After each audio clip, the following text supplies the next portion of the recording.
वालेकुम रहमतुल्लाहि वबरकातुहू। सवाल है कि ईद की नमाज के लिए इस लॉकडाउन हालत में जबकि हम अपने घर में पढ़ रहे हैं, क्या खुतबा ज़रूरी है? अगर आप बाहर निकल के पढ़ते तब भी खुतबा ज़रूरी नहीं था, मुस्तहब था ईदगाह में भी। लेकिन घरों में पढ़ रहे हैं तो खुतबा बिल्कुल नहीं देंगे।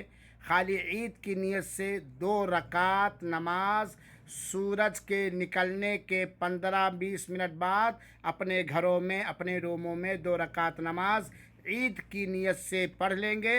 पहली रकात में सूरह फातिहा से पहले तकबीर तहरीमा और सना के बाद 7 मरतबा तकबीर ज़वायद कहेंगे।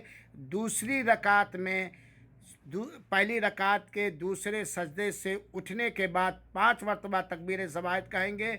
और अगर कोई तकबीर ज़वायद भूल जाए, ना कहे जानबूझकर, तब भी उसकी ईद की नमाज हो जाएगी।